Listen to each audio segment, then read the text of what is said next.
Buenos días otra vez y bienvenidos a esta sección de fauna y naturaleza de nuestro paisaje protegido. Hoy vamos a hablar en concreto de la familia de los túrdidos, unas aves de pequeño tamaño y en las que se enclavan 5 especies diferentes.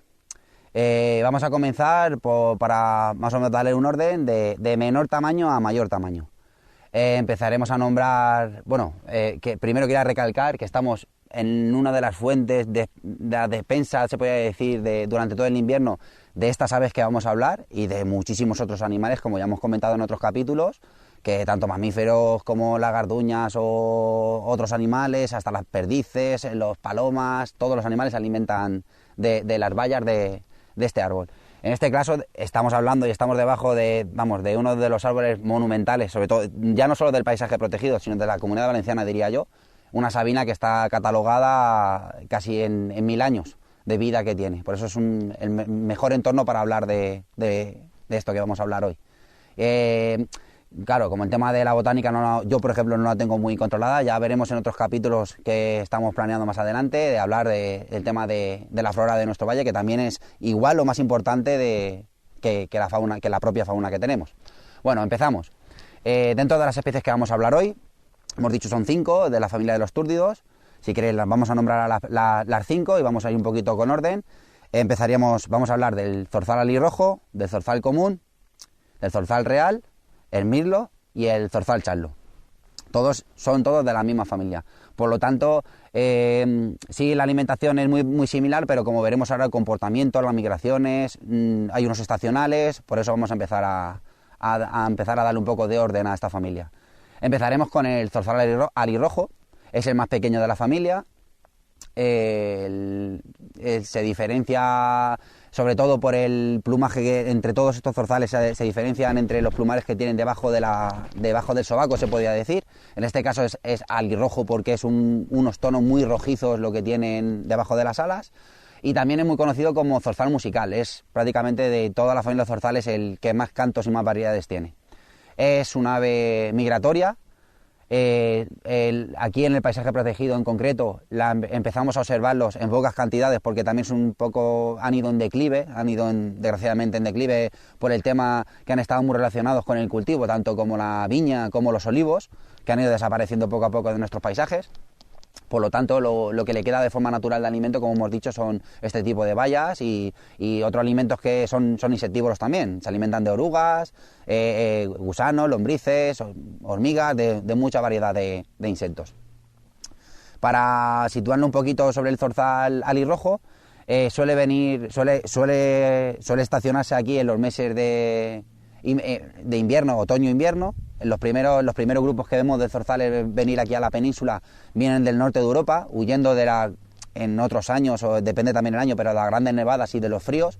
Claro, todos sabemos que si se alimenta de bayas y del suelo, en el momento que en las zonas del norte de Europa quedan totalmente nevadas y con varios palmos de nieve en el suelo, no se pueden alimentar y por eso migran aquí a países más hacia el sur. En este caso, como hemos dicho, vienen en octubre y permanecen hasta más o menos el mes de febrero o marzo, vuelven otra vez a los cuarteles de invierno que le decimos, que donde suelen otra vez, vuelven a la zona donde crían. Aquí no suelen criar, no crían, se han visto a veces en el norte de España, pero muy en el norte, en la zona de los Pirineos, pero no es lo más común. En este caso, como hemos dicho, los comportamientos, un animal diurno, suele ir acompañado siempre de varios individuos, no suelen ser individuos que vayan solos. Y normalmente lo que suelen hacer es, una vez que migran, detectan con una zona de alimento que le vayan a abastecer durante toda esta temporada que estamos hablando de invierno y no tienen otra más que sobrevivir. Eso es prácticamente lo que se desenvuelven aquí, en el territorio donde estamos ahora mismo. Como hemos dicho, vamos a seguir hablando de varias especies. Seguimos aumentando un poquito de tamaño, no mucho más, es un pelín más grande, es el zorzal común, también en declive y también un ave migratoria. Es verdad que aquí mismo en la península y en la Comunidad Valenciana hay zonas que hemos comprobado gracias a otros amigos que compartimos experiencias, que en zonas de riberas de ríos, donde hay riachuelos, donde hay comida abundante, sí que se quedan durante el año y llegan a criar. Pero claro, en esta zona donde estamos el paisaje protegido es inviable, prácticamente inviable. No se dan las condiciones adecuadas para para este tipo de vida. El zorzal común, como hemos dicho, prácticamente es igual, suelen ser gregarios, siempre tienen las mismas zonas de comida y de lo que se suele destacar de otras aves es que siempre se ha dicho que es el primero se podría decir en madrugar y el último en ocultarse en el monte durante la vida diurna. A lo que queremos decir que a las primeras luces prácticamente aún de noche podemos detectarlo, no podemos verlo, pero sí por el sonido, porque es un chip, tiene un sonido muy propio de esta especie, que se caracteriza muy rápidamente. Una vez que escuchas varios ejemplares ya no se te olvida y ya se te queda grabada en la memoria. Y en este caso lo que decimos, suelen dormir en pinadas, sitios forestales donde hay bastante masa forestal, que es donde se van a sentir protegidos durante la noche, y al amanecer muy temprano son los primeros en desplazarse a las zonas de comida.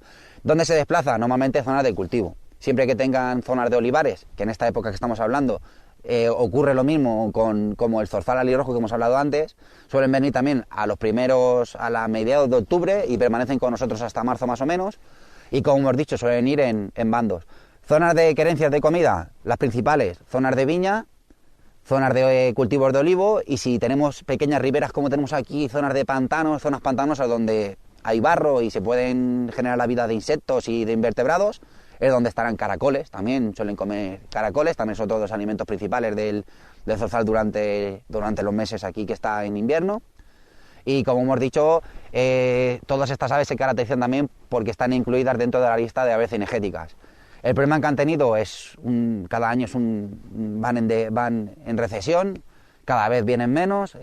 También se las achaca un poco a la presión cinegética, pero también creemos que si la principal base de él, que es el alimento, se ha ido desapareciendo, como es el cultivo, es que no hay más vuelta de hoja. Está claro cuál es el problema. La presión cinegética la ha tenido durante muchísimos años y se sigue siendo igual que siempre. No es que hayan aumentado la zona, o sea, el número de cazadores tampoco, sino simplemente es que se ha disminuido la zona de alimentación.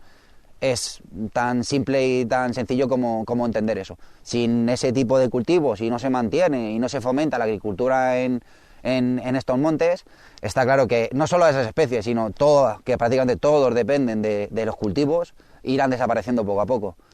¿Qué les queda? Como estamos hablando, ya este tipo de alimentación, que es de la forma más natural que hay, pero no llega a suplementar, o sea, sí llega a dar el alimento, pero no para tanta cantidad como había antes, en otros años. O sea, estamos hablando de hace 30, 40 años, la población está claro que eran, no sé decir el número, pero 10 o 100 veces mayor que de la que tenemos ahora.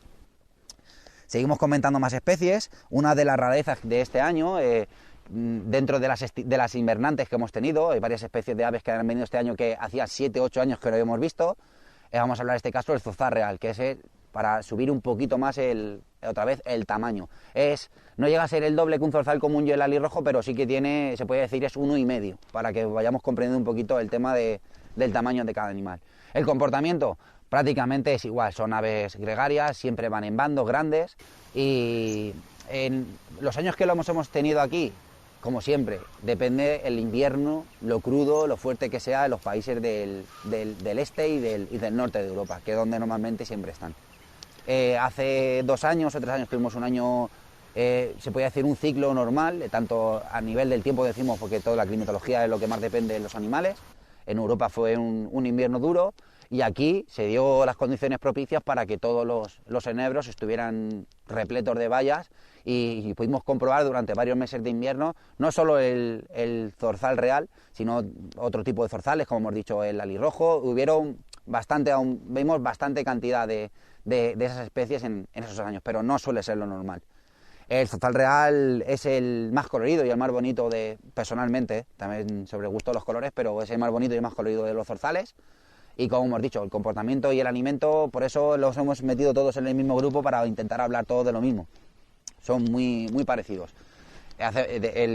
Como hemos dicho, la época de entrada suele ser siempre igual, en los primeros meses del otoño, y permanecen con nosotros todo el invierno hasta que llegan las condiciones propicias otra vez en el norte de Europa y en el este para que las nieves desaparezcan y puedan volver a tener alimento y vuelvan a sus zonas de cría que donde vuelven a criar y en años próximos volverán a visitarnos aquí a la península. De las cosas que se han detectado también de este tipo de migraciones es de los animales que se han capturado en jornadas de anillamiento y con ornitólogos expertos, es que la mayoría de aves capturadas, de las que vienen, suelen ser siempre juveniles.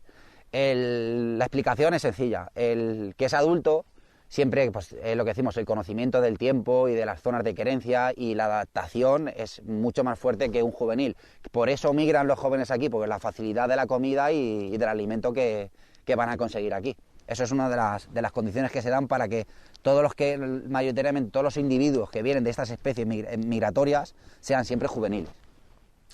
Bueno, seguimos hablando de la familia de los túrdidos, de los zorzales, y entramos en el único que se ha reconvertido al cabo de los años en ave sedentaria. Es el zorzal charlo, es el más grande de los zorzales. Para diferenciarlo, aparte de tiene una forma típica de cantar distinto al resto de los zorzales, que es un troneo un poco largo, que ahora en otros vídeos veréis el sonido, podemos ver el sonido y también el pájaro en sí. Y una de las formas de identificarlo en el vuelo es como hemos dicho antes, bajo de las alas, los sobacos, se puede decir, son blancos. El resto como hemos dicho, el zorzal, por ejemplo, el zorzal alirrojo es muy rojo, el común es un poco más amarillito, y así es una forma de diferenciarlo. Como siempre es muy difícil, a simple vista en vuelo y a una distancia es muy difícil diferenciarlos, pero vamos, en la cercanía, en las fotografías, como veremos más adelante, veréis cómo se pueden diferenciar unos de otros. Como decimos, el zorzal charlo, sedentario, hace 40 años, era 40, 50 años a lo mejor, de ahí hacia adelante, hemos ido comprobando que como otras especies se han ido adaptando, el medio ha ido cambiando, el entorno ha ido cambiando y se han quedado con nosotros durante todo el año. Lo mismo que todos los demás zorzales, son gregarios, van en bandos y el comportamiento igual, totalmente diurno, se alimentan de bayas. Y una de las cosas que hemos podido observar es la nidificación. Son de los primeros en anidar. Se puede decir, se adelantan muchísimo a la primavera. Hemos encontrado nidos prácticamente a primeros de marzo. Ahora mismo estarán en ello, por lo menos en la construcción del nido.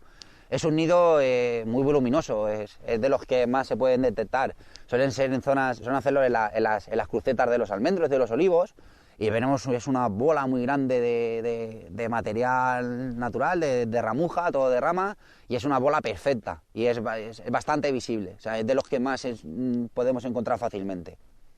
El número de crías, el número de la puesta, se podría decir, varía, también depende un poquito, pero lo estándar suelen ser entre 3 y 4 pollos, en los que desde la eclosión del huevo hasta el abandono del nido suelen pasar unos 23, 27 días, dependiendo un poquito también, y son animales que se adaptan muy rápidamente al medio.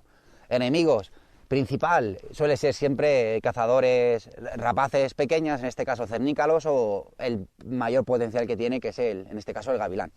Como en la zona que se desenvuelve, suelen ser zonas de cultivo mezclada con zona forestal, está en el sitio indicado para que sea una de las presas potenciales del gavilán. Bueno, dentro de la familia de los túrdidos, y también que es vamos a decir, salta un poco por el tema de la morfología, es el mirlo, que es el más común, el que todos conoceréis, lo habréis visto en los parques y jardines de nuestros pueblos, que es totalmente negro, y el macho en este caso es el que vemos con el pico naranja. La hembra es un color más grisáceo, más parda y un poco más feucha. Pues siempre hemos dicho que en el tema de las aves, el macho tiene que ser más voluminoso, más bonito para reclamar a las hembras, y la hembra la más parda, la más camuflada para el tema de la cría, que es la que más tiempo va a pasar dentro de un nido y sacando a la prole en adelante. El mirlo, una particularidad que tiene en los meses, ahora mismo estamos en medio de febrero, pues ya han empezado los primeros días a amanecer con los primeros rayos de sol a calentar un poquito, y han empezado a moverse un poquito, y podemos escuchar incluso a las 4, las 5 de la mañana este canto tan bonito, tan melódico que tienen cerca de la cercanía del pueblo. Claro, pues siempre se desenvuelven también en los jardines y parques de nuestros pueblos, y es muy común oírlos y sobre todo verlos cómo corretean y saltan en busca de comida en los jardines, césped, donde encontrarán insectos, invertebrados y otros alimentos donde pueden comer. Y bueno, también podemos meter dentro, que tampoco es normal, porque es otro de la familia, pero que también pasa como los otros migrantes que suelen venir, depende de la estación, cada ciertos años, y podemos verlo, en este caso, este año hemos visto algunos ejemplares, es el mirlo capiblanco. La coloración, o sea, la morfología es muy similar al mirlo común, pero el macho tiene el pecho blanco, la garganta blanca y tiene unas pintas moteadas, va como unas escamas, como si fueran unas escamas de pescado en color blanco. Y también se aprecia y se diferencia con bastante facilidad respecto al mirlo común, que es el que tenemos también durante todo el año. Y nada, chicos, hasta aquí la sección de los túrdidos. Esperemos que hayáis aprendido con esta familia y la verdad que es también durante los meses de invierno, para recalcar un poquito que es como siempre, esto es como una cadena, es una bola. Si consiguiéramos de una manera fomentar los cultivos, tanto de viñas como de olivos, tendríamos mucha más cantidad de ellos, y de la base principal que vemos también para ver la importancia que tienen en el valor aquí en el paisaje, es que es la base alimentaria de muchas de las, como he dicho, de las rapaces, sobre todo en este caso del gavilán, ave forestal, que es el principal depredador del zorzal común, que es el que suelen tener más a mano.